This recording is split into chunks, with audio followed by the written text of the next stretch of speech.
Bonjour à tous et bienvenue sur Blooming New, le podcast Mieux-être, corps et esprit. On parle souvent sur Blooming New de prévention, de sommeil, de vie équilibrée. Mais aujourd'hui, nous abordons quelque chose de différent, quelque chose de difficile aussi.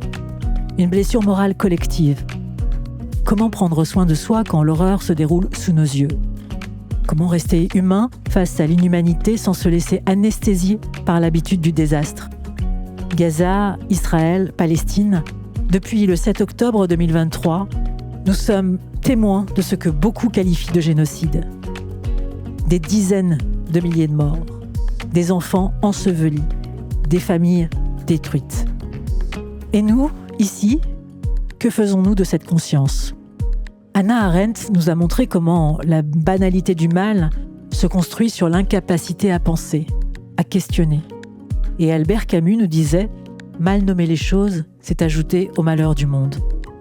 C'est pour cela que Blooming New en parle aujourd'hui. Parce que le bien-être authentique ne peut se construire sur le déni. Parce qu'il n'y a pas de santé mentale dans une société malade de son indifférence. Alors pour en parler avec rigueur et clarté, j'ai invité deux chercheuses.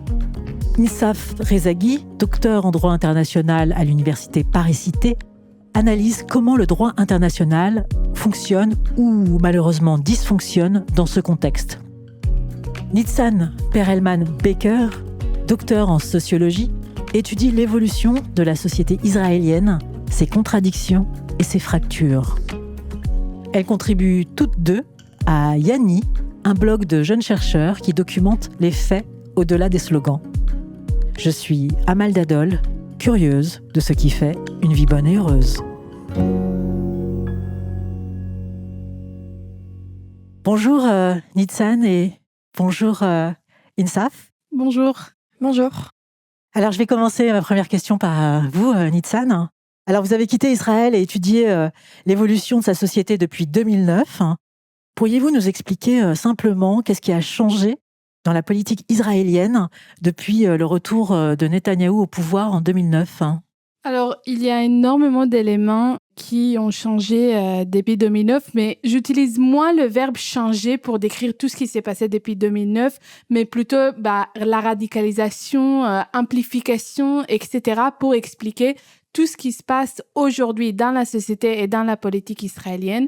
Donc, on voit vraiment une radicalisation de tous les éléments du projet sioniste de ses débuts.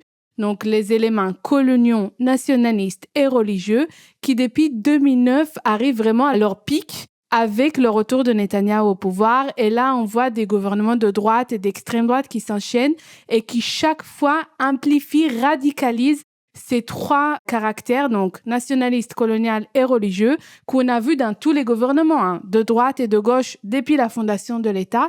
Mais là, c'est vraiment beaucoup plus audible et beaucoup plus aussi, on le sent sur le terrain. Ces éléments, donc on voit des plans de colonisation et d'annexion beaucoup plus importants. On voit la volonté de radicaliser davantage, de renforcer le caractère juif de l'État et donc aussi la domination juive, la suprématie juive. Et on voit aussi une volonté d'impliquer davantage la religion juive dans le système étatique. Il faut le dire que c'était toujours le cas, c'est-à-dire depuis 67, peu importe si c'est un gouvernement de gauche ou de droite, il y a la colonisation, il y a l'annexion. Bien sûr, même en 48, on parle d'un projet colonial, un projet sioniste colonial. Il y a aussi la religion qui est utilisée comme justification pour la fondation de l'État juif en Palestine. Et la religion a toujours fait partie du système étatique, y compris l'idée que l'État d'Israël est l'État-nation du peuple juif. Mais vraiment, depuis 2009, tout est beaucoup plus assumé, beaucoup plus visible et beaucoup plus radical. Alors après l'attaque du Hamas le 7 octobre 2023, vous décrivez les défaillances de l'État israélien dans vos publications. Concrètement, qu'est-ce qui n'a pas fonctionné et qu'est-ce que cela révèle ?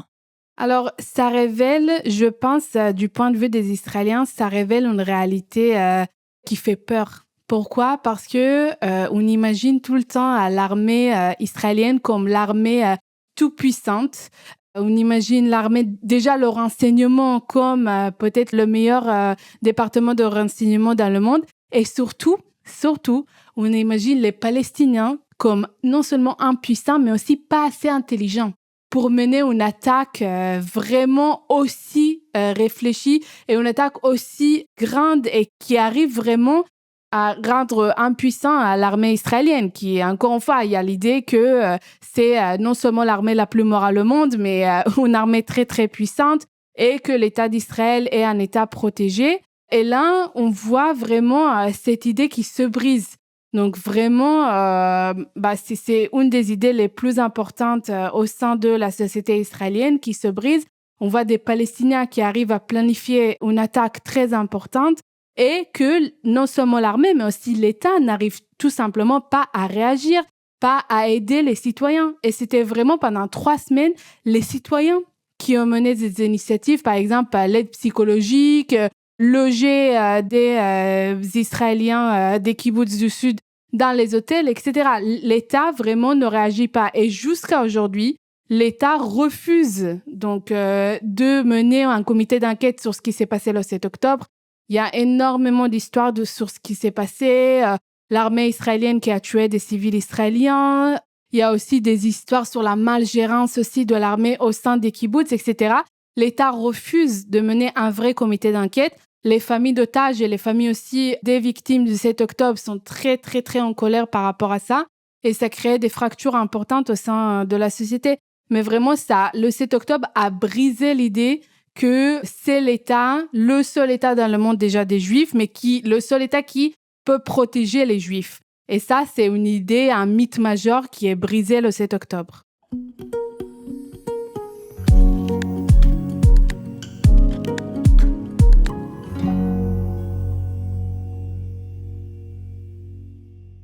Comment se faisait la cohabitation entre les Palestiniens et les Israéliens avant le 7 octobre ? Alors, moi, je viens d'une ville dite ville mixte, donc c'est la ville de Haïfa. Il faut savoir que quand on dit ville mixte, ça veut dire que la minorité palestinienne est un peu plus visible dans la ville qu'ailleurs parce que 90% des Palestiniens citoyens d'Israël vivent dans des zones purement palestiniennes et 10% vivent dans des villes dites mixtes. Moi, je ne peux pas parler de cohabitation. On ne peut pas parler de coexistence, cohabitation. On peut juste parler de 2 groupes qui vivent l'un à côté de l'autre. Et ce qu'il faut savoir aussi, que les Palestiniens de la mer au Jourdain, peu importe leur statut, sont bien sûr sujets à une domination coloniale et à une oppression très importante. Donc, il y a un mythe autour des Palestiniens citoyens d'Israël qui dit que ce sont des citoyens égaux, etc. Donc, on ignore la situation des Palestiniens de la Cisjordanie, on ignore la situation des Palestiniens de Gaza, on ignore même la situation des Palestiniens de Jérusalem-Est qui fait partie, soi-disant, de l'État d'Israël parce que l'État d'Israël l'a annexé de manière illégale en 1967. On ignore donc leur statut inférieur, mais on dit toujours les Palestiniens citoyens d'Israël sont des citoyens égaux. Mais on ignore complètement que depuis la fondation de l'État, ils sont pas discriminés, mais il y a des lois qui différencient entre juifs et non-juifs en ce qui concerne les lois. Il y a des lois foncières différentes. Il y a aussi des lois, la loi de citoyenneté qui dit que tout juif dans le monde peut devenir quasi automatiquement citoyen de l'État, sachant que des Palestiniens qui ont été expulsés pendant la Nakba entre 47 et 49 ne peuvent pas revenir à leur maison. Il y a aussi des lois, par exemple, une loi de 2003 qui dit que si un Palestinien citoyen de l'État est marié avec un Palestinien de la Cisjordanie, de Gaza, de Jérusalem-Est, ce Palestinien ne peut pas avoir un titre de séjour, même un titre de séjour. Donc, il y a énormément de lois qui différencient. Je ne parle même pas du racisme au quotidien, je ne parle même pas de la discrimination des Palestiniens, mais on ne peut pas dire que ce sont des citoyens égaux. Et ça, il faut savoir, c'est depuis 1948, c'est pas depuis 2009 et c'est pas non plus depuis 1967. Donc là, c'est quand on parle des citoyens, mais donc il y a pas de cohabitation. Bien sûr, surtout en Cisjordanie, c'est pas une cohabitation, mais il y a vraiment un système et ça a été déclaré par plusieurs organisations internationales, aussi des organisations israéliennes, mais aussi des juristes dans le monde, etc. Il y a vraiment un système d'apartheid de la mer au Jourdain qui distingue très clairement entre groupes ethniques. Donc, c'est les Juifs qui ont davantage de privilèges et les Palestiniens qui vont soit de ne pas avoir de droits de tout jusqu'à avoir quelques droits politiques en tant que citoyens de l'État. Mais sinon, c'est vraiment plusieurs systèmes différents. On ne peut pas parler de 2 systèmes parce que les Palestiniens citoyens d'Israël sont distingués de facto des Palestiniens, par exemple, de la Cisjordanie. Mais il y a plusieurs systèmes différents où on distingue les personnes sur une base ethnique et aussi les Palestiniens, on les distingue sur une base de lieu d'habitation. D'accord. Par exemple, qu'est-ce qui distingue un Palestinien de Gaza d'un habitant de Cisjordanie ou même de Jérusalem ou encore de Tel Aviv? Alors, très intéressant cette question et je pense que le rapport de B'Tselem sur l'apartheid le montre très clairement, donc je vous recommande vivement de regarder ça. Mais par exemple, un Palestinien, ils savent peut-être, il pourra en parler mieux parce qu'il est juriste, mais un Palestinien de Gaza est sujet à un blocus total, ne peut pas sortir du territoire, tout est contrôlé par Israël et il y a vraiment tout simplement un blocus total, donc droit au mouvement, etc., on peut même pas en parler. Les Palestiniens de la Cisjordanie sont soumis à un régime qui est un régime militaire, donc occupation militaire. Je sais pas si on peut parler à Gaza aussi. Moi, c'est une occupation militaire, mais qui est un peu différente parce que l'armée n'est pas présente à l'intérieur jusqu'en octobre 2023. Et là, vraiment, ils sont soumis à toute une série de lois militaires.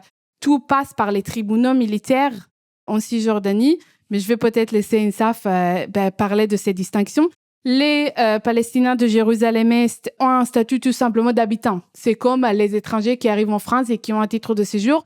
Sauf que là, quand on parle des Palestiniens qui sont là avant même la fondation de l'État, mais eux, ils ont un titre de séjour. Et si, exactement comme des étrangers qui arrivent en France, s'ils ne sont pas sur le territoire pendant un temps précis, ils peuvent perdre leur titre de séjour et donc leur droit de vivre dans leur maison, là où toute la famille se trouve, etc.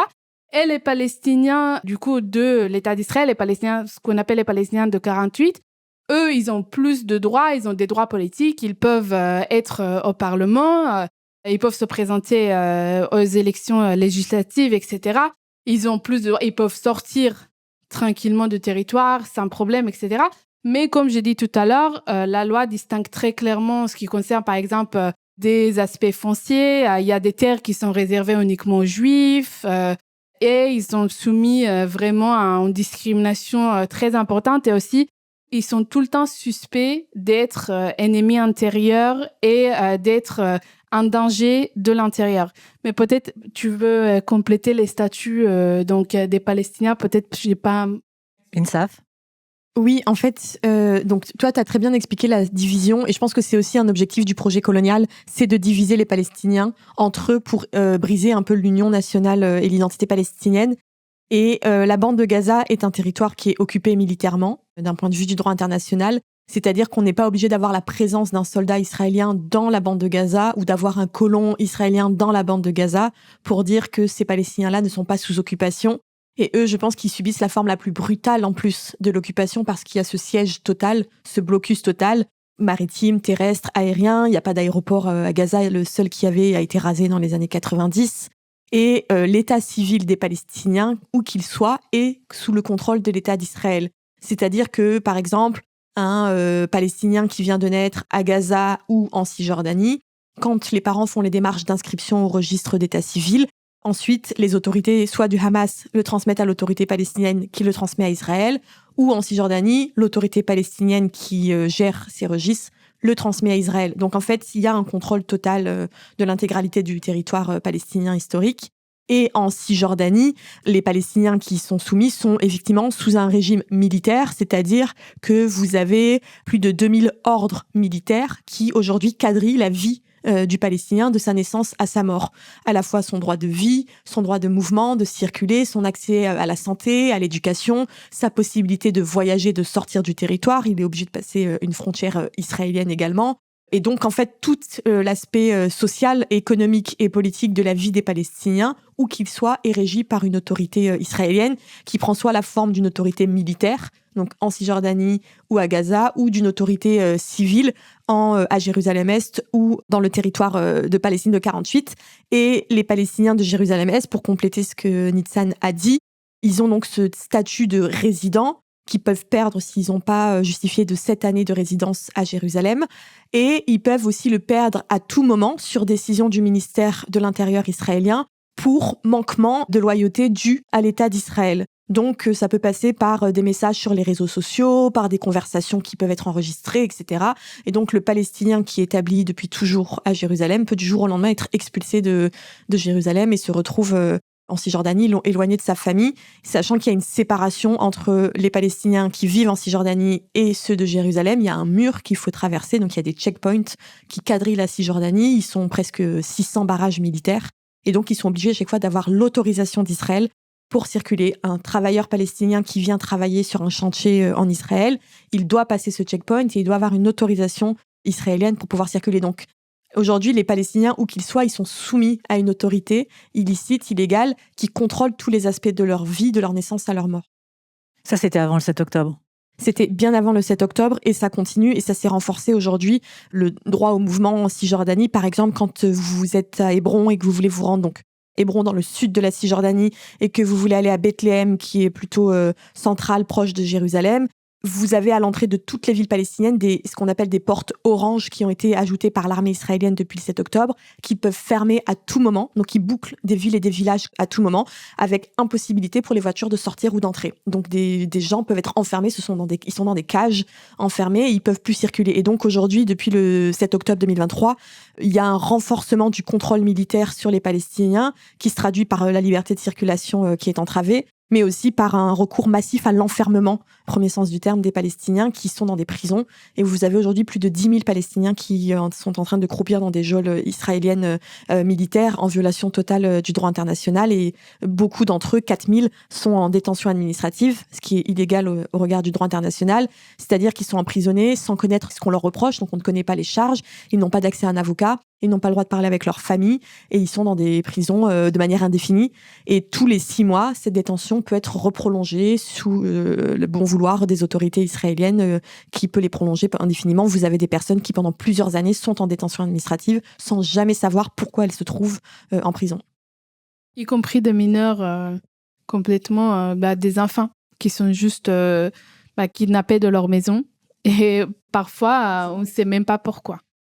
Et quels sont les recours et les possibilités de représentation pour ces mineurs et ces hommes et ces femmes qui sont emprisonnés Le problème de ce système d'enfermement massif, c'est que ce sont des tribunaux militaires. Les Palestiniens de Cisjordanie dépendent des tribunaux militaires israéliens, alors que les colons israéliens ou les colons juifs non israéliens, eux, dépendent des tribunaux civils israéliens. Et le problème des tribunaux militaires, c'est que c'est un flou absolu.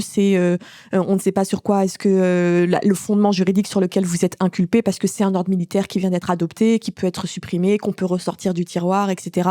Et donc ces personnes-là sont en prison. Souvent, on n'a pas les motifs ni les charges. Mais le plus inquiétant à mon sens, c'est que c'est un outil de répression et de peur. En fait, on veut empêcher toute possibilité de résistance des Palestiniens en prenant à chaque fois dans les familles les jeunes, souvent les jeunes hommes, donc qui contribuent à soutenir financièrement les familles. On les met en prison pour passer l'envie, entre guillemets, aux familles et aux gens de se révolter contre l'occupation, etc. Et donc c'est un outil pour Israël qu'il utilise pour saper toute possibilité de résistance et de lutte au sein de la population en Cisjordanie et aussi à Gaza, parce que depuis le 7 octobre, on a un nombre massif d'enlèvements arbitraires par Israël, et on ne sait pas où sont aujourd'hui un certain nombre de Palestiniens de Gaza qui ont été enlevés. Et c'est pareil, l'objectif, c'est de briser toute forme de vie sociale, parce que ce sont des médecins qui sont kidnappés, des infirmiers, des ambulanciers, des journalistes, etc. On n'a pas de nouvelles d'eux pendant plusieurs mois, et ils sont soumis souvent à la torture et à des mauvais traitements. Ça aussi, c'est documenté par les Nations Unies. Israël a recours à des méthodes qui sont complètement interdites en droit international, donc des sévices physiques et psychologiques contre les Palestiniens. Comment sont justifiés ces traitements envers les Palestiniens, Nitsan, auprès de la population israélienne ? Alors, tout d'abord, il faut dire que beaucoup d'informations, les Israéliens, soit ils les cherchent pas, soit ils ne connaissent pas, mais ils ne veulent pas non plus savoir ce qui se passe. Et tout est justifié tout simplement par l'argument sécuritaire. C'est tout. Il faut le faire parce que c'est pour protéger la sécurité des Juifs israéliens, du peuple juif. Et donc, tous les moyens sont bons pour le faire. Et là, depuis le 7 octobre, c'était cette idée qui est vraiment là, qui est présente depuis avant même la fondation de l'État, est beaucoup plus renforcée. Là, on parle même du génocide pour protéger la sécurité des Israéliens. Et là, même les actions génocidaires, mais aussi les affirmations génocidaires de la part des dirigeants politiques, des dirigeants militaires, sont justifiées par l'argument sécuritaire. Donc, vous imaginez bien que si une affirmation génocidaire est légitimée d'une telle manière, le fait d'enfermer un mineur palestinien pour protéger le peuple juif, ça paraît complètement logique. Et j'ai étudié ça, il y a toute cette idée de la démocratie défensive. Donc, en Allemagne, on a parlé de la démocratie combative pour empêcher tout phénomène comme les nazis qui ont utilisé donc les procédures démocratiques pour pouvoir arriver au pouvoir et puis changer le régime. En Israël, on utilise la démocratie défensive et pas contre des acteurs antidémocratiques qui peuvent changer le régime de l'État, mais plutôt contre toute personne non juive, surtout palestinienne, qui pourra mettre en risque le caractère juif de l'État.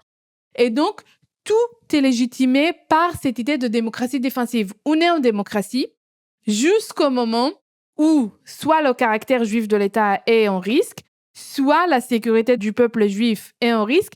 Et là, c'est même, on peut imaginer ce que c'est la sécurité. Donc, les Israéliens poussent l'idée de la sécurité vraiment jusqu'au bout parce que je pense que ailleurs, tout ça paraîtrait vraiment illogique. Mais la sécurité, ça englobe tout en Israël, vraiment. Et on peut vraiment imaginer que le fait de kidnapper, bien sûr, on n'utilise pas le terme kidnapper, mais d'arrêter un jeune de 13 ans est vraiment légitime en vue de la sécurité, encore une fois, du peuple juif. Il faut comprendre que le terme « Am Israël », qui est le peuple d'Israël qui vient de la Bible, mais il n'y a pas un terme qui va englober tous les citoyens juifs et non juifs de l'État. Donc, on parle toujours, quand on dit « Am Israël », le peuple d'Israël, quand on dit Am Yehudi, le peuple juif, on parle toujours des citoyens juifs de l'État ou bien de tous les juifs dans le monde. Et donc, même quand on parle de la sécurité, on pense tout d'abord et peut-être exclusivement aux citoyens juifs de l'État et aux juifs du monde entier. Et ça, la loi d'un État-nation de 2018 le dit clairement, que l'État d'Israël, c'est l'État-nation du peuple juif qui est aussi responsable de la sécurité des juifs du monde entier. C'est-à-dire, le régime israélien a décidé d'impliquer tous les juifs dans le monde, qu'ils soient sionistes ou pas, qu'ils soient en faveur de ce que Israël fait ou pas, dans la responsabilité de l'État, de manière vraiment à faire cette équivalence quasi totale entre juifs et israéliens. Ce qui est vraiment dangereux pour beaucoup de juifs dans le monde qui veulent se dissocier de ce que Israël représente et des crimes qu'Israël commet, non pas depuis le 7 octobre 2023, mais bien avant. Et donc, vraiment, il y a toute cette idée de la sécurité qui est très forte, mais de la sécurité du peuple juif et des juifs entiers dans le monde. Comment la population israélienne accepte ce régime? En fait, comment elle reçoit ce régime? Comment elle vit ce régime? Est-ce qu'elle est d'accord? Est-ce qu'elle est mitigée? Comment elle le vit, ce régime actuel, et le fait d'être assimiler leur judéité à la politique israélienne, la politique discriminatoire? Alors ça, c'est pas du tout, ça j'insiste souvent sur ça, c'est pas du tout un point de fracture. C'est-à-dire les Palestiniens, la question palestinienne, la discrimination, c'est pas du tout un point de fracture. C'est-à-dire que depuis le début du génocide, si des Palestiniens citoyens d'Israël souhaitent organiser une manifestation et c'est interdit de manière systématique par la police et pas les manifestations des citoyens juifs, personne va dire quoi que ce soit. C'est-à-dire, et ça c'est un petit exemple, vraiment, même après la loi sur l'État-nation, il n'y avait pas de manifestation dans la rue. Par contre, quand il y avait la réforme judiciaire de 2023 qui visait à brider les pouvoirs de la Cour suprême, qui est vraiment présentée par une grande partie des Israéliens comme le contre-pouvoir et la seule institution qui peut protéger, soi-disant, le régime démocratique israélien, là, il y avait énormément de manifestations parce qu'on avait l'impression que les droits de certains groupes juifs, donc là on parle de femmes, on parle de la communauté LGBT, etc., vont être en danger. Donc là, oui, là il y avait des manifestations. C'est-à-dire, on verra jamais des manifestations en masse pour la discrimination des Palestiniens.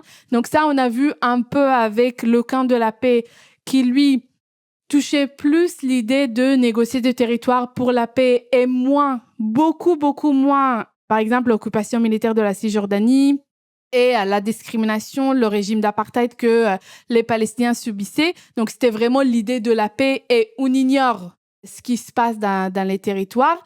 Et donc, la société israélienne ne va pas manifester, l'opposition à ce gouvernement ne va pas manifester à cause des crimes commis à Gaza, ne va pas manifester à cause de l'occupation militaire en Cisjordanie et les crimes qui sont commis en Cisjordanie, et va même pas manifester contre la discrimination des citoyens palestiniens. La société israélienne, l'opposition israélienne au gouvernement va manifester quand ça touche ses intérêts. Donc, la réforme judiciaire, c'était très clair que ça peut mettre en risque même l'image démocratique de l'État d'Israël dans le monde, et ça peut aussi causer des effets économiques, par exemple sur des entreprises du high-tech, et manifeste aujourd'hui en masse pour la libération des otages, qui intéresse absolument pas le gouvernement, et le gouvernement qui sabote chaque fois des négociations pour pouvoir libérer les otages, ou va manifester, par exemple, contre les ultra-orthodoxes et contre la protection du gouvernement des ultra-orthodoxes qui ne font pas le service militaire. Donc là, tout d'un coup, on parle de protéger l'égalité, manifester pour l'égalité. Mais l'égalité entre juifs, vous comprenez bien. C'est-à-dire que tous les juifs doivent faire le service militaire, peu importe s'ils sont des ultra-orthodoxes ou séculiers. Mais on ne va pas manifester pour l'égalité quand il y a des problèmes avec les citoyens palestiniens de l'État d'Israël. Et je ne parle même pas des Palestiniens de Gaza, de la Cisjordanie ou de Jérusalem-Est.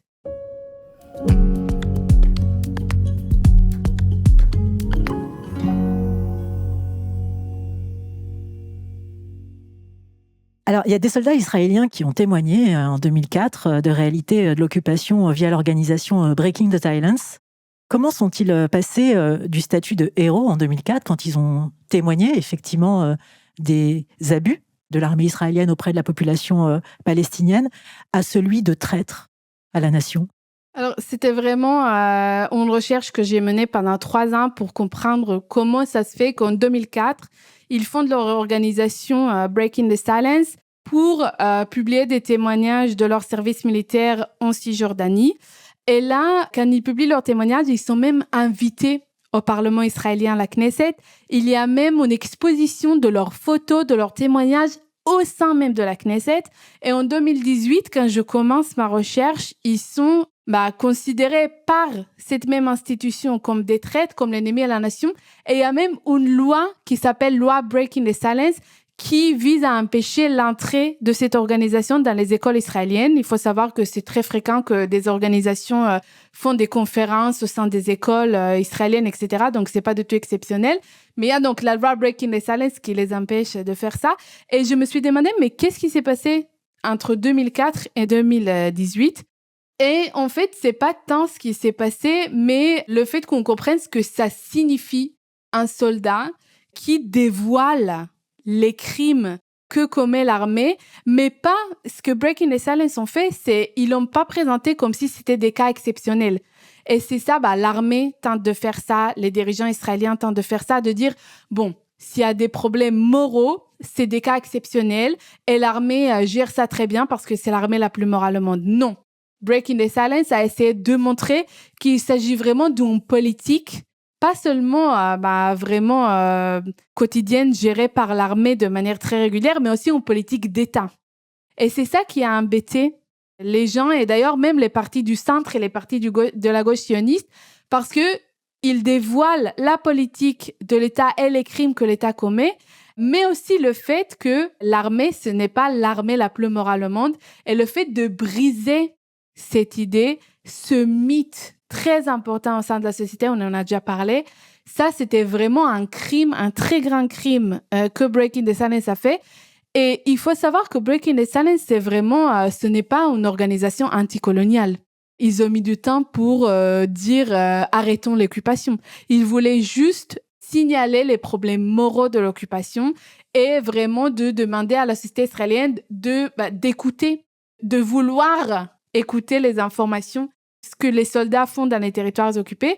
Pourtant, c'est ça l'organisation qui attire le plus de critiques et pas les organisations. Il y a des organisations anticoloniales qui sont très actives en Cisjordanie avec des militants juifs israéliens. Bon, ils sont très minoritaires, mais c'est pas ces organisations-là qui sont au centre des critiques, mais une organisation comme Breaking the Silence, qui n'est même pas une organisation antisioniste d'ailleurs, mais le fait qu'ils brisent l'image morale de l'armée et ils disent attendez, ce ne sont pas des cas exceptionnels, mais une politique d'État, une politique criminelle de l'État, c'est ça qui a fait qu'on les considère comme des traîtres, comme l'ennemi à la nation. Et surtout, ce que Breaking the Silence font, c'est qu'ils publient les témoignages en langue étrangère. Et c'est ça le problème, c'est qu'ils dévoilent ce qu'Israël fait en tant que soldat. Donc, c'est très fort. Le soldat, c'est vraiment le fils du peuple en Israël, c'est le héros du peuple. Et c'est le soldat qui ose dire qu'il s'agit d'une politique très réfléchie de l'État et aussi des crimes qui sont commis au quotidien. INSAF. Parce que je crois que ce sujet a servi à documenter aussi l'ONU, les différentes instances internationales. Oui, ça a pu servir sur un certain nombre de rapports, mais ça, les rapports qui sont utilisés par les Nations Unies, ils sont assez récents. Mais avant ça aussi, il y avait toute une documentation qui était produite par aussi des ONG internationales, avant même que Breaking the Silence et d'autres se mettent en Israël à exister. Vous avez des ONG internationales et c'est surtout les ONG palestiniennes en fait qui ont permis de documenter en premier les crimes qu'ils subissaient, parce que c'est souvent malheureusement dans les conflits les victimes qui sont obligées de témoigner de leurs propres crimes pour donner un écho ensuite avec les ONG et les Nations Unies et des ONG israéliennes qui ont aussi récemment pris la parole sur le génocide. Donc c'est aussi un travail des victimes qui ont ensuite servi d'appui effectivement aux Nations Unies ou à ce que l'Afrique du Sud produit en ce moment devant la Cour internationale de justice contre Israël.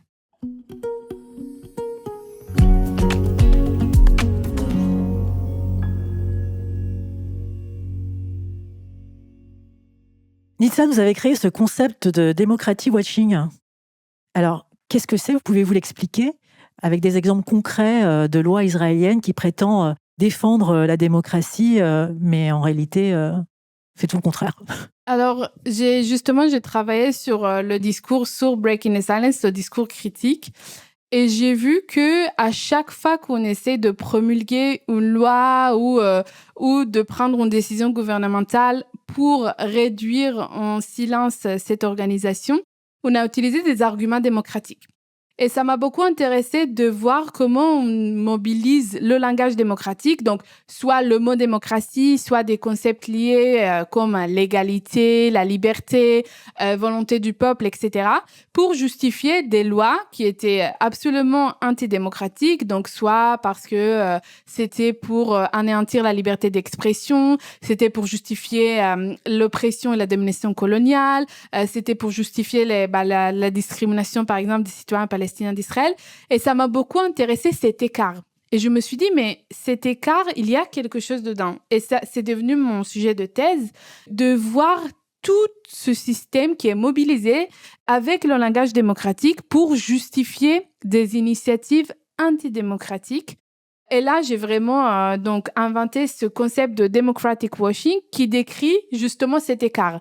Un écart entre un discours qui mobilise des principes démocratiques ou le mot démocratie et la réalité antidémocratique que ce discours vise à légitimer, justifier, promouvoir. Donc, c'est ça le democratic washing et je vais vous donner un exemple très concret. Il y a une loi de 2011 qui vise à légitimer, à autoriser la construction des communautés purement juives, donc des villes purement juives, et d'empêcher des Palestiniens de vivre dans ces communautés. C'est surtout, on parle des zones où la présence palestinienne est très importante, donc soit dans le nord du pays, en Galilée, soit dans le sud du pays, dans le Negev. Donc, désolée, j'utilise les termes israéliens pour ces zones. Et là, on formule la loi de manière un peu vague. On dit que l'État autorise la construction de communautés qui ont des éléments communs et qui peuvent ne pas accepter des personnes qui ne correspondent pas à ces éléments communs. Mais moi, j'ai lu tous les comptes rendus de tous les comités parlementaires et on parle quasi exclusivement des Palestiniens, c'est-à-dire des Palestiniens qui peuvent vivre dans des villes, des communautés juives. On ne parle pas des villes parce que c'est vraiment des petites communautés de 600 familles. Et là, il y a un parlementaire qui dit « On vit dans un État démocratique. Et dans un État démocratique, j'ai le droit de choisir mes voisins. Et j'ai le droit aussi de vouloir ne pas vivre à côté de mes ennemis. » Donc voilà, il utilise le fait, déjà le mot démocratie, mais aussi l'idée de la liberté de choix pour justifier pourquoi des Palestiniens ne puissent pas vivre dans ce genre de communauté. Et là, c'est complètement contradictoire avec la Déclaration des droits de l'homme qui dit très clairement que la définition aussi de la démocratie, c'est que chaque personne a le droit de choisir où vivre dans le pays où il habite ou là où il a la nationalité, la citoyenneté.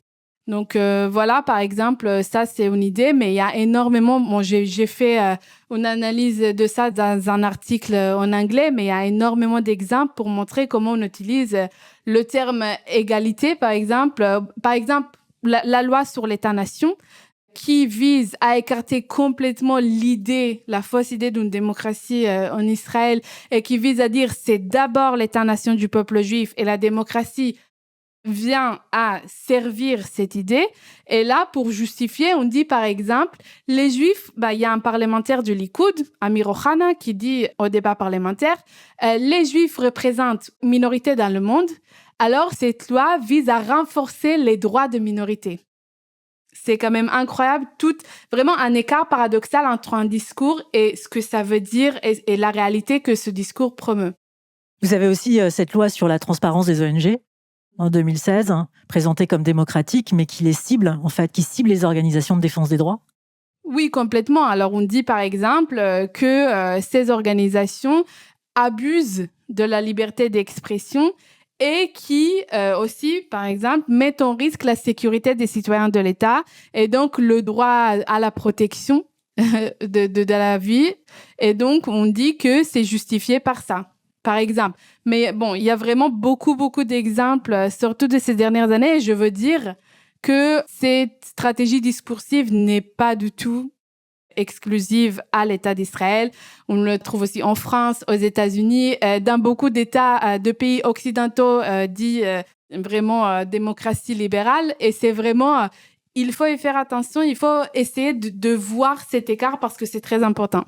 Oui, d'ailleurs, la France connaît un décrochage démocratique. J'ai vu un article dans Le Monde qui explique que la France, d'après la Fédération internationale pour les droits de l'homme, connaît un décrochage démocratique. INSAF, plusieurs pays, dont récemment la France, reconnaissent l'État de Palestine. Qu'est-ce que cela change concrètement ?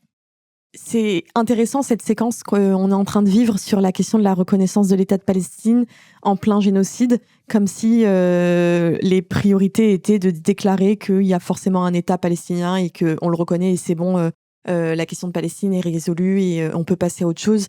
On en a parlé beaucoup dans Yahani avec les chercheurs qui composent l'équipe. Et en fait, on parle de blanchiment occidental. Pourquoi ? Parce que en fait, on se rend compte que ces États, je mets de côté peut-être l'Espagne qui est un cas à part, mais que la série d'États qui a reconnu la Palestine depuis octobre 2023, dont la France, le Canada, le Royaume-Uni, l'Australie, etc.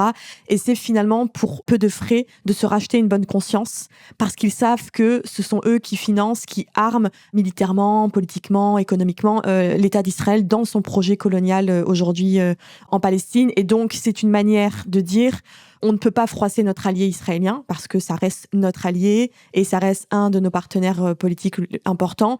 Mais en même temps, on a une opinion publique on a une opinion publique qui, depuis le 7 octobre 2023, alerte sur la situation à Gaza. On a une opinion publique qui reste active aujourd'hui pour dénoncer les crimes de guerre, les crimes contre l'humanité et le génocide à Gaza. Et pour répondre à ça, au lieu de se dire que quand on a ce type de crimes face à nous, en fait, on fait en sorte de les arrêter, ce que décident de faire ces États occidentaux, c'est de trouver une alternative pour pas froisser l'allié israélien, mais pour quand même contenter une partie de l'opinion publique qui attend que les choses changent. Et donc, on sort la reconnaissance du chapeau comme ça, alors que, en fait, la première chose à faire, c'est de prendre des mesures qui soient réellement dissuasives. Et ça passe donc par des sanctions. On prend souvent l'exemple de la Russie. Quand elle est entrée en guerre sur le territoire ukrainien, on n'a pas attendu 22 mois en disant, j'ai écouté Macron, c'est pour ça que je le dis, mais en disant on va échanger, on est en train de voir au sein de l'Union européenne ce qu'on peut faire pour peut-être prendre des mesures, etc. On n'a pas attendu ça. Aujourd'hui, la Russie, on en est au 18e paquet de sanctions contre le gouvernement russe et la Russie. Aujourd'hui, on n'a pas attendu 22 mois pour prendre des mesures financières, pour arrêter de commercer avec la Russie, pour adopter des sanctions contre les hauts dirigeants politiques et militaires russes, etc. Donc, ce que fait la France avec la reconnaissance, c'est une manière de s'acheter une bonne conscience à peu de frais, parce que ça ne coûte politiquement rien de le faire, et ça permet de contenter une opinion publique. Et je pense qu'il ne faut pas qu'on soit dupe sur le fait qu'il y a deux problèmes aujourd'hui, c'est qu'il y a un ordre colonial partout en Palestine qui empêche les Palestiniens de disposer de leur droit le plus fondamental, qui est le droit à l'autodétermination, et deux, ça ne va pas empêcher l'urgence du génocide, qui devrait être la priorité de tous les États de la planète, et ça va jamais... Et la preuve, la réponse immédiate d'Israël, ça a été de tuer 50 Palestiniens le jour même de l'annonce par l'Australie, le Royaume-Uni et le Canada, 50 Palestiniens à Gaza. Et deux, c'est les déclarations notamment de Benjamin Netanyahou qui dit noir sur blanc, cela n'arrivera pas, il n'y aura pas d'État palestinien sur la base de la solution à deux États. Donc la réponse, elle est claire et elle en dit aussi beaucoup sur l'impunité qu'Israël a depuis des décennies et qui atteint un paroxysme flagrant aujourd'hui. Alors justement, on a justifié les actions d'Israël à Gaza, notamment en France, avec Israël a le droit de se défendre. Israël invoque toujours la sécurité pour justifier ses actions. Comment le droit international traite-t-il cet argument ? Est-ce que le droit de se défendre existe dans ce cas, en l'espèce ? Non, il n'a jamais existé. C'est bien qu'on pose cette question parce que c'est vrai que dès le 7 octobre, c'était la question de on a le droit de répondre et de se défendre face à l'attaque. En fait, la seule chose qu'Israël avait le droit de faire le 7 octobre, c'était du maintien de l'ordre. C'est-à-dire que sur son territoire, elle pouvait repousser les assaillants. Et d'ailleurs, elle a fait, il y a 1500 combattants des groupes armés palestiniens qui ont été, on dit neutralisés dans le jargon militaire, mais qui en fait ont été tués ou capturés par l'armée israélienne. Et donc, elle devait se contenter en fait de faire du maintien de l'ordre. Ce qu'elle a fait, c'est qu'elle est allée mener une agression armée contre un territoire qui ne lui appartient pas et sur lequel elle n'a aucun titre de souveraineté. Et donc, la légitime défense ne pouvait pas s'appliquer. Et cette question, elle a été tranchée par le droit bien avant le 7 octobre. Déjà, au début des années 2000, Israël avait un projet donc de construction d'un mur de séparation que les Palestiniens appellent mur d'apartheid parce qu'ils se coupent en deux leur territoire et il empiète largement sur le territoire de Cisjordanie. Et ce mur, il permet en fait à Israël de s'accaparer un peu plus de territoire avec des colonies qui vont basculer dans son espace territorial. Et donc, il y a eu une saisine de la Cour internationale de justice et le 9 juillet 2004, elle dit très clairement une puissance occupante n'a pas le droit à la légitime défense dans les rapports qu'elle entretient avec le peuple et le territoire qu'elle occupe. Et donc l'argument de la construction du mur qui était on veut se protéger contre des attaques dites terroristes de Palestiniens sur notre territoire n'était pas valable d'un point de vue du droit parce que comme elle occupe un territoire en fait et qu'elle n'a pas le droit d'y être, elle n'a pas la possibilité d'invoquer un droit de se défendre sur un territoire sur lequel elle n'est pas censée être présente. Et ça en 2004 la Cour l'a dit, elle l'a redit dans un avis qu'elle a rendu le 19 juillet 2024 sur la situation plus large de l'occupation et de la colonisation. Et Israël, donc, n'a pas le droit de l'invoquer. Et même s'il avait le droit à un prétendu droit à la légitime défense, il y a deux principes fondamentaux qui découlent de cela. C'est le principe de proportionnalité et de nécessité. Donc, quand vous menez une attaque, vous le menez dans un objectif militaire. Il faut que la frappe que vous menez, elle soit proportionnelle à un objectif militaire recherché. Sauf que, en l'occurrence, on est à presque 100 000 Palestiniens morts, voire plus. Les chiffres sont très sous-estimés. Et donc, on est déjà à 100 000 morts. L'intégralité de la population de Gaza a été déplacée, parfois à plusieurs reprises. 90% des biens d'habitation ont été complètement rasés. Vous n'avez plus de structure médicale pérenne dans le territoire ni viable. Vous n'avez plus d'école. Vous avez 700 000 enfants palestiniens qui n'ont pas fait leur rentrée scolaire depuis 2 ans, etc. Donc, les gains militaires escomptés, que dit en tout cas rechercher Israël dans cette guerre génocidaire, en fait, se sont complètement mis en branle par les chiffres qu'on a aussi face à nous.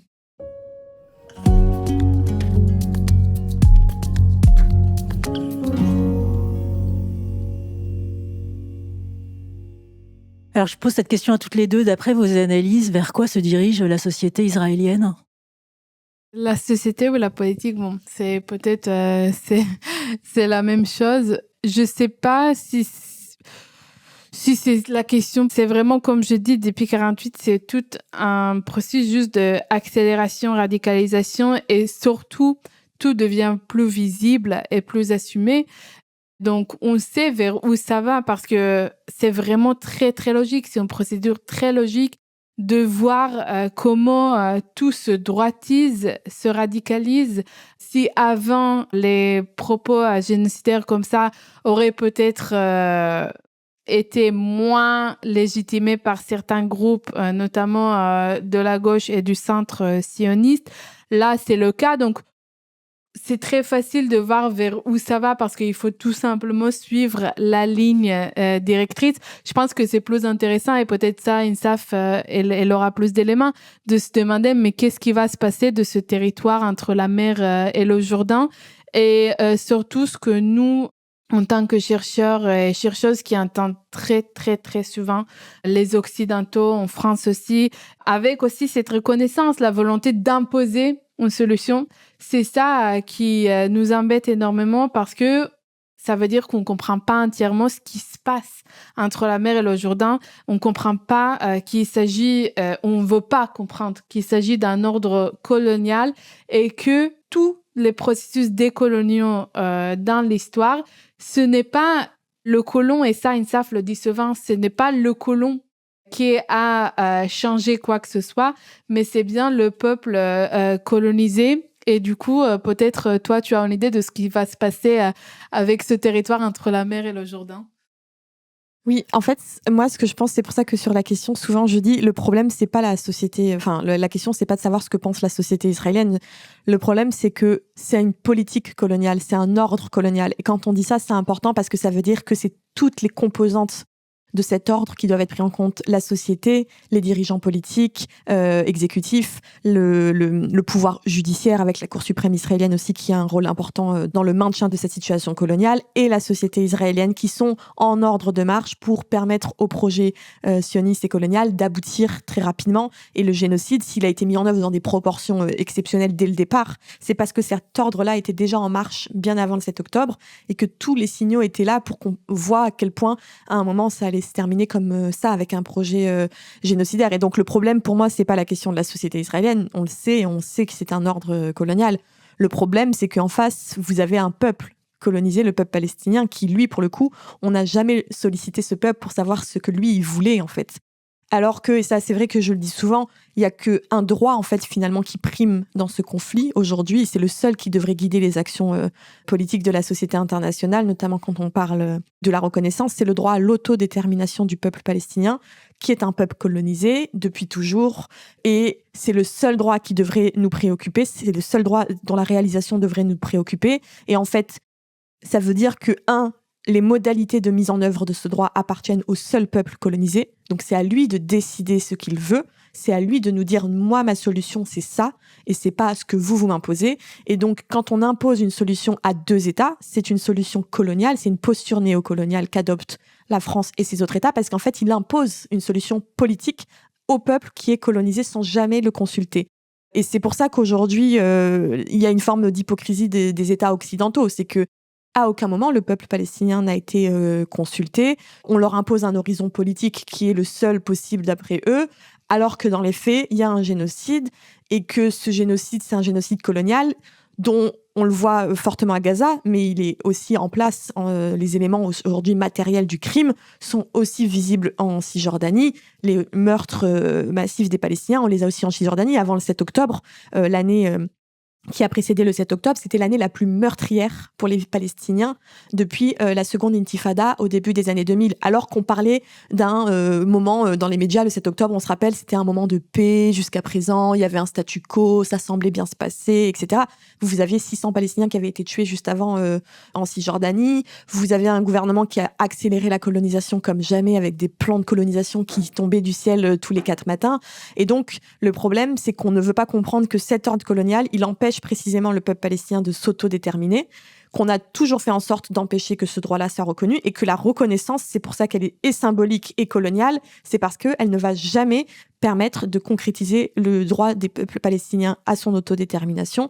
Et vous le voyez bien, d'ailleurs, cette posture néocoloniale, elle passe par l'invisibilisation du peuple palestinien à la fois dans les médias occidentaux, mais même dans l'espace public français et occidental où on ne les entend jamais. On n'est jamais allé leur demander « mais qu'est-ce que vous pensez en fait de la solution à deux États ?» Alors que si vous le demandez à un Palestinien, on sait tous et toutes qu'il vous dira en fait c'est une solution coloniale, parce que qu'est-ce que vous faites en fait des millions de réfugiés palestiniens dans le monde aujourd'hui et au Proche-Orient qui attendent de pouvoir rentrer dans leur maison, dans leur ville, dans leur village, etc. et à qui en fait on va dire faites cette solution, vous retournerez jamais sur vos terres. Et pareil, qu'est-ce qu'on fait de la réalité très concrète de l'annexion intégrale aujourd'hui du territoire palestinien ? Quand vous imposez une solution à deux États, c'est qu'il faut qu'il y ait un pouvoir politique palestinien qui soit en capacité d'administrer le territoire qu'on reconnaît. Sauf qu'aujourd'hui, l'autorité palestinienne, elle ne pèse rien en Palestine, elle ne contrôle rien, y compris dans les grandes villes palestiniennes qui sont censées être sous son contrôle militaire et civil. Aujourd'hui, l'armée israélienne, elle rentre à Ramallah, qui est censée être la capitale aujourd'hui politique de facto de l'autorité. Elle rentre partout où elle a envie de rentrer, elle arrête des Palestiniens partout où elle a envie de les arrêter. Donc le problème, c'est que, l'urgence, c'est le génocide. Sauf que, visiblement, les États occidentaux n'ont pas envie de l'empêcher, alors qu'ils ont l'obligation, d'un point de vue du droit international. Aujourd'hui, c'est assez évident, la Cour internationale de justice, elle a dit dès le 28 janvier 2024, donc quelques semaines seulement après le début, elle a dit très clairement il existe un risque plausible de génocide aujourd'hui contre les Palestiniens de Gaza. Dès lors, à partir du moment où elle affirme cela, ça enclenche un régime juridique qui s'impose à tous les États de la planète. Parce que la Convention de répression et de prévention du crime de génocide de 1948, elle est erga omnes, ça veut dire qu'elle s'applique à tout le monde. Et donc, ça veut dire qu'aujourd'hui, depuis 22 mois, la France viole le droit international parce qu'elle n'a pas respecté ses obligations qui sont d'empêcher, de prévenir et de réprimer le crime de génocide. Elle a préféré faire l'inverse, c'est-à-dire continuer de violer le droit international, en laissant le Premier ministre israélien survoler l'espace aérien français alors que c'est un fugitif recherché par la Cour pénale internationale. Elle continue de commercer avec Israël alors qu'aujourd'hui, le commerce qu'on fait avec Israël, forcément, ça alimente le génocide. Les universités israéliennes, elles travaillent avec l'armée israélienne, vous vendez du matériel technique militaire qui permet de contrôler les populations, vous vendez des armes, vous vendez des munitions, etc. Donc, vous permettez à des soldats israéliens ou franco-israéliens de circuler sur le territoire Schengen sans aucun problème, sans jamais qu'ils ne soient inquiétés par les tribunaux, etc. Donc, en fait, ce que fait la France avec la reconnaissance, c'est hypocrite et une forme de complicité avec la commission du crime de génocide qui est en train de continuer depuis 22 mois. Alors, la valeur du droit international dans tout ça, puisque ça fait un moment déjà que la société, enfin en tout cas le gouvernement israélien le brûle, dire comme ça, et qui a aucun effet.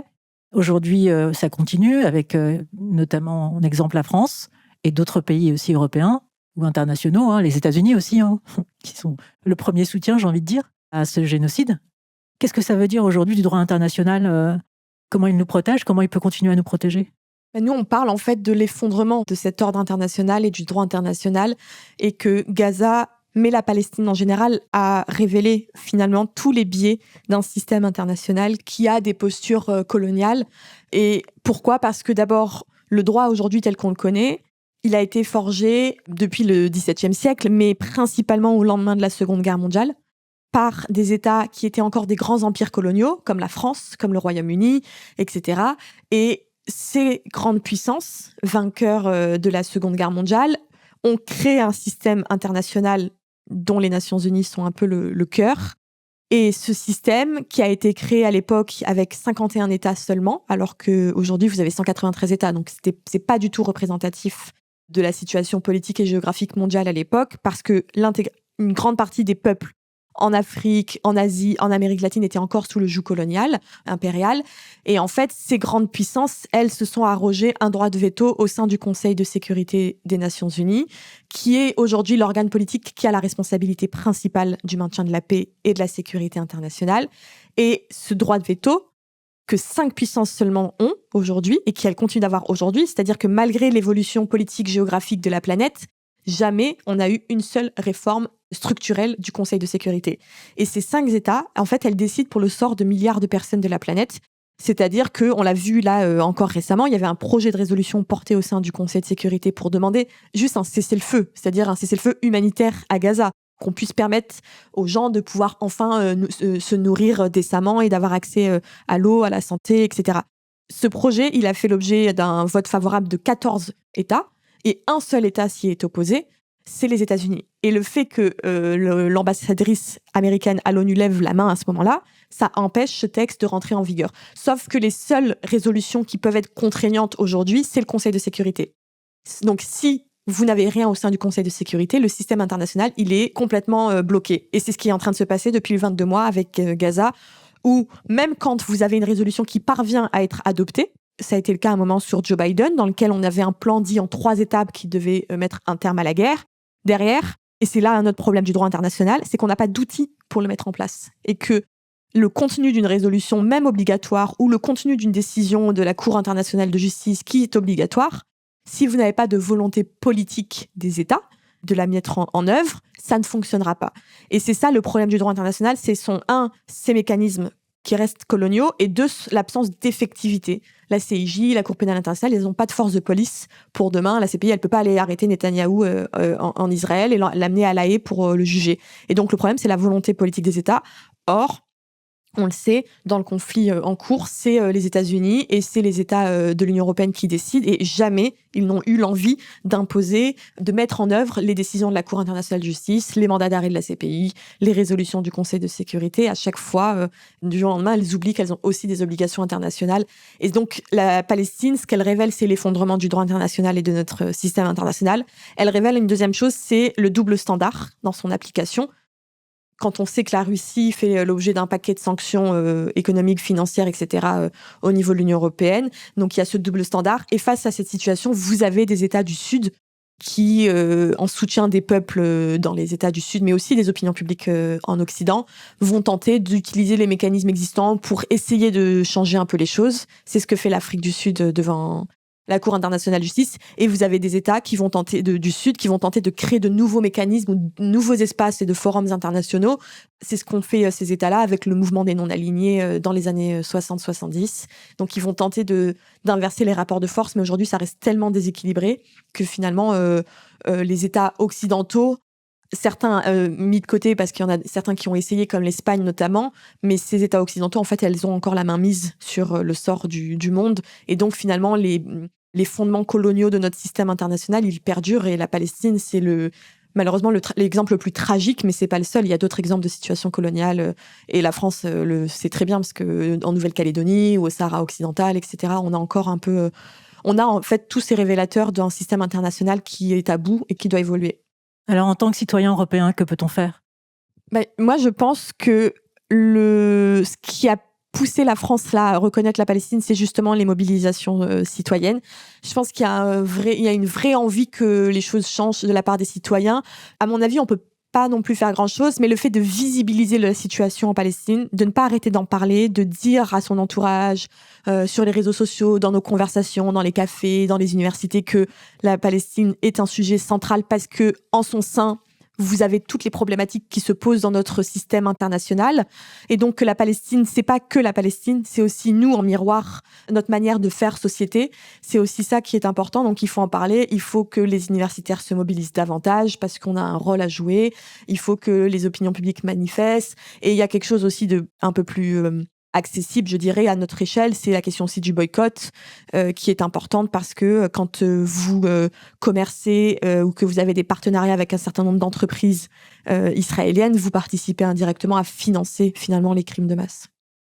Vous voulez ajouter quelque chose ?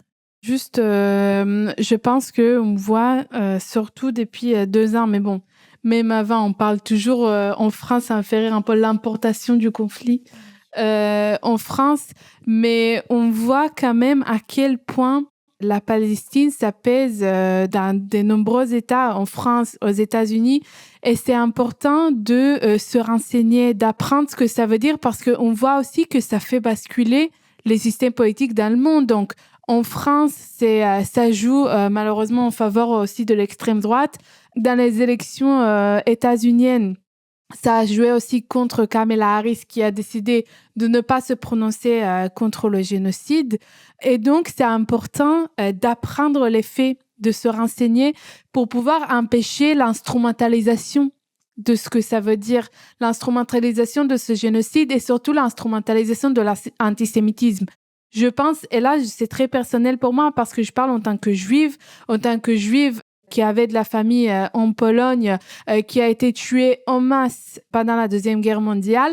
Et l'antisémitisme, c'est un crime très, très grave. C'est un crime raciste. Moi, je suis pas d'accord avec la distinction entre antisémitisme et racisme, parce que l'antisémitisme, c'est racisme. Mais je vois l'instrumentalisation qu'on fait de l'antisémitisme qui joue en faveur du gouvernement israélien et de l'État d'Israël, qui essaye de faire une comparaison complète entre juifs et israéliens.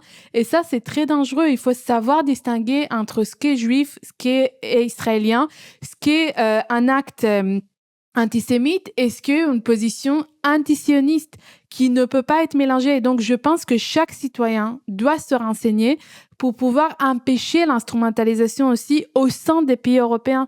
Et en France, on le voit très clairement et c'est vraiment alarmant. Et aussi, ça réduit vraiment de la gravité de ce qu'est un acte antisémite.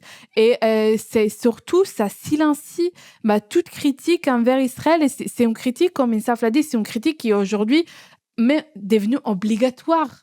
Et donc, vraiment, le fait de se renseigner juste et de lutter contre cette instrumentalisation, c'est déjà un acte très important. Peut-être aussi, juste pour compléter très rapidement, je crois que ce qui distingue du reste de l'Europe, c'est notre passé colonial. Et en fait, on n'a toujours pas fait finalement notre introspective sur notre propre passé colonial. Et aujourd'hui, dans la société française, la difficulté de nos gouvernements à critiquer Israël et d'une partie de l'opinion publique à critiquer ça, c'est que ça nous renvoie à ce que nous-mêmes, on a pu faire par le passé et que ce qu'on continue peut-être aussi de faire aujourd'hui. Et donc, c'est vrai que quand on dit, mais attention, en fait, un système colonial, c'est un système qui détruit la vie des colonisés. Mais en fait, ça nous rappelle qu'on a fait la même chose en Algérie et un peu partout dans le monde, qu'on a, avec nos systèmes coloniaux, détruit la vie de millions de personnes et brisé on a tenté en tout cas de briser l'identité, la culture, la langue, le territoire et le corps des colonisés. Et donc, c'est comme on n'a toujours pas fait finalement ce travail de reconnaissance de nos propres crimes coloniaux, on a du mal à dire, en fait, Israël fait la même chose, commet des crimes coloniaux, aujourd'hui encore, contre les Palestiniens. Et c'est vraiment pour ça, peut-être qu'il y a une petite différence entre la France et d'autres pays comme l'Espagne, où c'est plus facile, finalement, de dire, en fait, il y a un génocide, etc. C'est que la France n'a pas fait tout ce travail-là de reconnaissance de ses propres crimes coloniaux. Chers auditeurs, nous arrivons au terme de cet échange. Merci Nitzan et Insaf pour la clarté de vos analyses et votre engagement dans la recherche. Ce que nous venons d'entendre, chers auditeurs, est difficile. Près de 100 000 morts à Gaza, un territoire détruit à 90%, des systèmes de contrôle qui fragmentent un peuple selon son lieu de résidence, des lois qui distinguent les citoyens sur une base ethnique, un droit international qui s'applique différemment selon les États concernés. Alors face à cette réalité, on peut se sentir évidemment impuissant ou pire, s'habituer. C'est peut-être là le plus grand danger, cette anesthésie progressive qui fait qu'on finit par ne plus vraiment voir, ne plus vraiment sentir. Insaf et Nitzan nous ont montré quelque chose d'essentiel, les mécanismes précis par lesquels l'oppression fonctionne. Les ordres militaires en Cisjordanie, le blocus de Gaza, les statuts différenciés, le democratic washing qui habille de langage démocratique des pratiques anti-démocratiques. Elles ont nommé les choses, ici avec précision. Et dans ce monde saturé de slogans et de simplifications, cette précision est un acte de résistance. Elles ont soulevé une question qui nous concerne tous. Que signifie notre complicité passive ? Nos gouvernements, nos impôts, nos échanges commerciaux sont impliqués. Quand la France laisse un Premier ministre sous mandat d'arrêt international survoler son espace aérien, quand elle continue de commercer avec un État accusé de génocide par la Cour internationale de justice, nous sommes concernés. Ce n'est pas une question lointaine, c'est une question de cohérence morale, individuelle et collective. Peut-on vraiment parler de bien-être, de vie bonne, tout en détournant le regard de l'effondrement des principes censés protéger l'humanité ? La philosophe Judith Butler écrit que certaines vies sont considérées comme graveable, dignes d'être pleurées, et d'autres non. Ce que révèle Gaza, c'est cette hiérarchie mortifère des vies humaines. Et reconnaître cela, c'est déjà un premier pas. Que pouvons-nous faire ? Nous informer rigoureusement au-delà des récits préfabriqués, soutenir le travail de documentation des organisations de droits humains, manifester cette solidarité concrète qu'évoquait Insaf, le boycott, les mobilisations citoyennes, refuser l'instrumentalisation de l'antisémitisme qui sert à faire taire toute critique, et surtout continuer d'en parler dans nos cercles, nos universités, nos cafés, car c'est ce silence-là que recherche l'impunité. Il n'y a pas de séparation étanche entre notre santé mentale et l'état du monde. Nous portons en nous cette fracture morale. La question est, qu'en faisons-nous ? Est-ce qu'elle nous paralyse ou est-ce qu'elle nous mobilise ? Merci Insaf et Nitsan pour ce travail courageux qui éclaire là où beaucoup préfèrent l'obscurité. Chers auditeurs, merci d'avoir écouté Blooming You. Je vous dis à très bientôt pour une nouvelle découverte. Et pour approfondir, retrouvez les analyses d'Insaf et de Nitsan sur le blog Yanni et toutes les références dans le descriptif de cet épisode et aussi sur bloomingYou.fr. Merci à tous pour votre écoute et à très bientôt.